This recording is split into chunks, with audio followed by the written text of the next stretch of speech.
alengeza zonse ndondomeko yonse kata alengeze bwino lomwe kuti mayi Banda ndotsimikizirikadi ndiye taona mkatimu mchipinda chimenechi mayi Joyce Banda atayimirira ndithu kulankhula akwachita present akhumbo kachali kuti ndi amene ayimire nawo pa chisankho chimenechi anafotokozapo zambiri kunena kuti iwo agwirako ntchito ndi akhumbo kachali awaona momwe anagwirira ntchito anagwira ntchito awo bwino nthawi yomwe anali vice president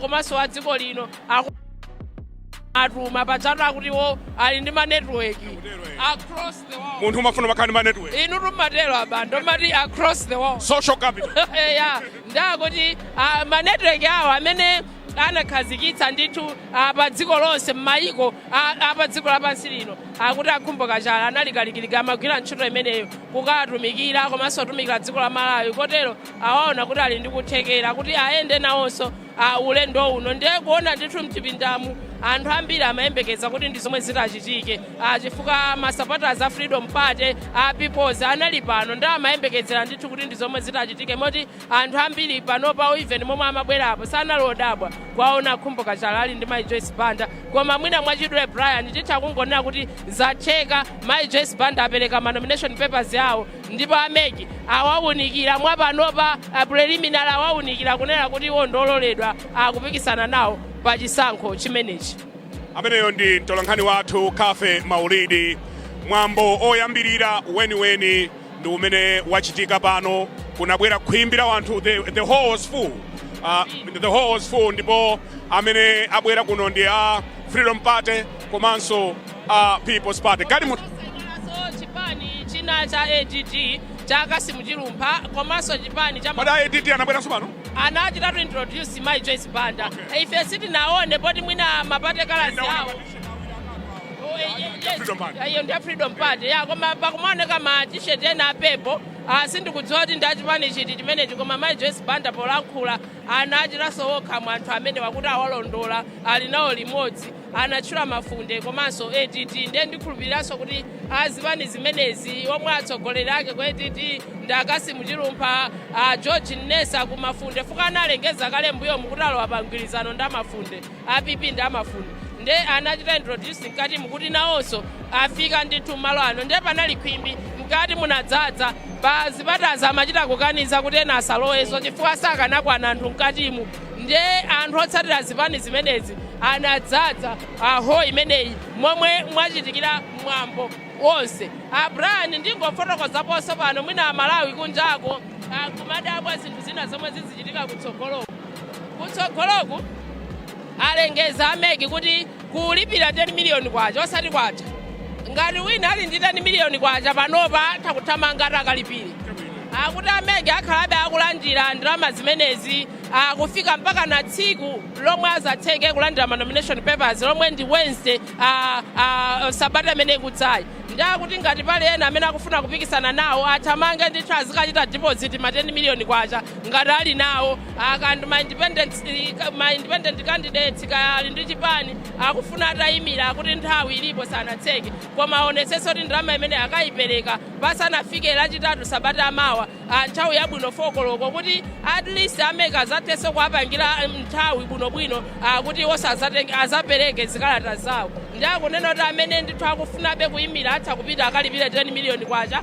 komanso akuti chiwerengero cha anthu omwe akufuna kuyimira chikunkera ndithu nachikulakula panopa akuti afika ndithu pa 21 anthu amene alipira ma 10 miliyoni kwacha ndipo aonetsa chidwi kufuna kupikisana nawo pa chisankho chimenechi ndiye akuti mwambono umenewu akuyikano mndandanda wa ma candidates 21 kuti azapereke zikalata zawo kusonyeza chidwi ndithu kuti ayimira nawo pa 16 September. Masana wano 1:30 Adilo Chilungo akhala akubwera pano 3:30 Dr. Daniel Duwe akhalanso akubwera pano ndiye mukaona uko ndi mmene magalimoto awa ndi amene anyamule former president Dr. Joyce Banda komanso akhumbo kachali uku ndiye kuli khwimbi la wanthu limene labwera tati ngolankhulana nawo chisangalalo chanu ndi chotani? Chisangalalo changa njopambana kwambiri poti amayi athu ativomera zimene tinawapempha kuti ayimiranso ngati mtsogoleri wa dziko lino la Malawi. muganiza kuti muwina masankhowa ndipo tiwina pa 16 September pano ndipo sitikukayikiraso chipani chathu nchamoyo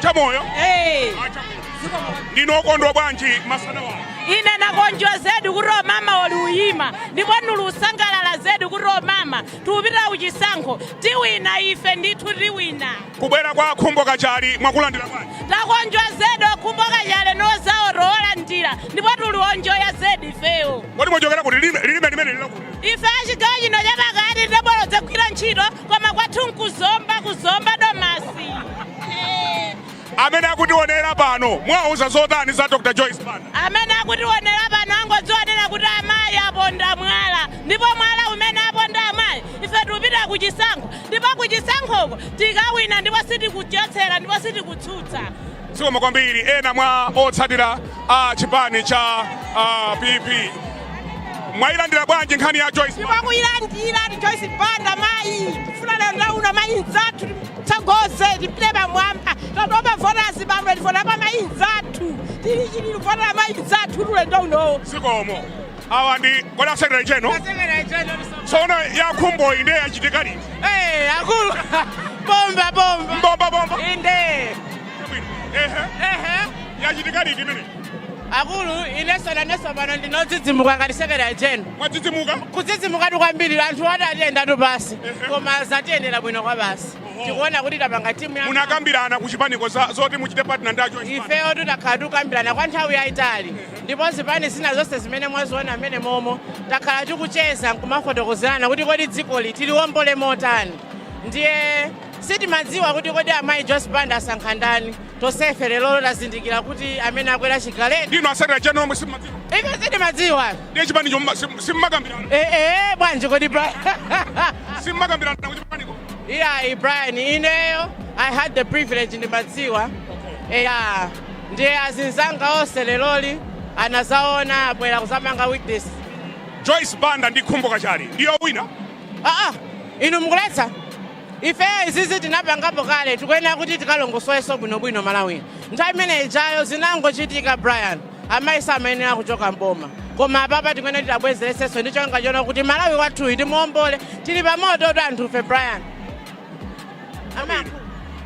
amenewo ndi secretary general chipani cha freedom posachedwa apa Dr. Joyce Banda akhale akufika pano komanso khumbo kachali ndiye tikhale tikucheza nawo pompano kafe ndithu mayi Joyce Banda ndi official tsopano a running mate yawo akhumbo kachali amenewo ndithu kutsika ma steps kuchoka mchipinda chimene aperekera zikalata zawo ticheze nawo Brian chabwino posachedwa apa tikhala tikulankhula ndi Dr. Joyce Banda tili live pa Times Television toyamba congratulations popereka mapepala anu mwaona bwanji mwawo nauona bwino kwambiri we were on familiar ground tinazichitapo kale munadzadza tu munadzadziratu chiyembekezo cha Malawi ulamuliro wa Joyce Banda wachiwiri utatheka pa 16 September pano amalawi ayembekezere zotani amalawi ayembekezere magawo atatu a manifesto yathu choyambirira ndi panopo mmene zililimu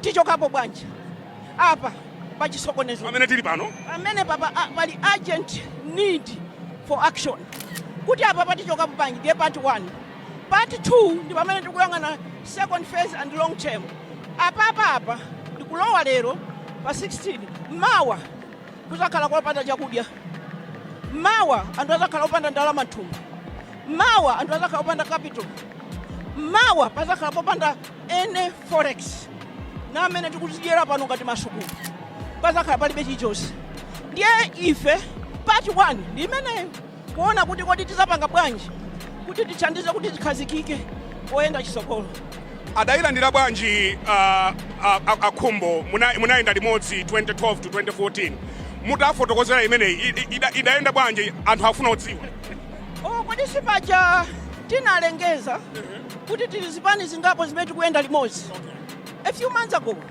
yeah we never stopped this is nothing new yeah this is my partner this is my brother we've been on this together before ndiye we are on familiar ground tili pa ground yokuti tikuziwa kale zochita muli ndi abwenzi oti akhoza kutithandiza mavuto amene ali mdziko muno ndipo akhoza kutithandiza mofulumira bwanji mutakhala kuti mwawina pa 16 September chimene takonza ifeyo ndichonena kuti kungolowa tipanga cash for work program.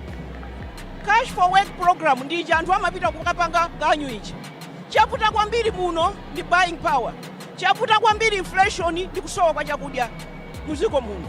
Chakudya chicha chikamapezeka inflation imatani imatsika. Kuti tipange zimenezo mnyumba muja mulowe ndalama. Kuti mulowe ndalama mulowa bwanji cash for work. Zichama anthu kukapanga misewu, kukakhonza chani kukwira maganyu, kulandira ndalama kuti agule chakudya. Tikamatero tikuthamanga sopano ndi mapulani enieni. Chifukwa kutakhala kopanda chakudya 7 months. Msogoleri aliyense amene afuna kukhala president zikhale zikuwira mutu. Vere mwachidule kwambiri munayilandira bwanji kuti muyenda limodzi ndi a former president Dr. Joyce? Ndinosangalala kwambiri chifukwa dziko lino pamene mayi Banda ndi ine timatenga boma linali ngati pamene lafikapa. Ndiye panopa tisiyireni anthu amene tikudziwa kuchotsa anthu m'mavuto kupita mu mtendere. 2012 mafuta mnalibe, forex mnalibe, koma zinangotenga 1 week and the other week dziko lonse linabwera mchikale. Tisiyireni 16 September tipatseni 14. Tinamba za Northern Alliance kuti mwasayinirana ndi DPP inunso dzina lanu linali pamenepo. Ayi akumba mwakadira Choose. Ndimafuna muchite comment. Vuto lako Brian umayika mawu anthu mkamwa. Ineyo ndili pano. Ugwire zili pati? Zili pano. Za Northern Alliance block TCC. Iyayi. Ndili pano. Tiye unene za pano. Tachulane ku block ko kunali anthu angati. Ko Northern block sichipani. Ndili pano. Unandiona signature yanga pamepati. Ine ndili pano. Tiye tiyanywe lero. Pomalizira Your Excellency amalawi amene akutionera Dr. Joyce Banda apereka makalata awo ndipo amene akuvomerezani mawu anu omaliza amene akutionera pano pala malawi ambiri amene akutionera pa wireless akumvera pa radio komanso akutionera pa Facebook. Amalawi azindikire chinthu ichi. Ifeyo manifesto yathu ndi yayitali kwambiri 17 bullets kapena sub chapters koma tikungobenthula kunena zimene tingachite mwasangasanga to take us from here kufika pena koma tikhala tikusanthula zonse tikamachoka apa chifukwa sitingauza anthu za chitukuko chimene titapange pamene osauza kuti ndalama muzitenga kuti zimenezo zikhala manifesto polongosola tsopano zimenezo ngakhale mutakhala pansi ndikuwuzani koma ifeyo pano amalawi ayembekezere kuti munthu wina anandifunsa zulo paja ndimangokonda kuyankhula za mabizinesi akumuzi kusowa nyumba kwa kumuzi kusauka kwa kumuzi. Listen Brian, 85% ya Malawi ali kumuzi, 15% ya anthu amene akhala mtown osauka. Sizingatheke kuti tiyende chisogolo ngati ziko pamene 85% ya Malawi akuvutika. This is a big business person and inayo kunoko ndi big network. No, here business. Business. I'm the largest chili exporter in Malawi. Koma ndisatenge gulu la ife area. Tiyangane pasipa ndienda lichula zina kuti trickle up. We are not going to allow trickling down. We are going to be looking at trickling up.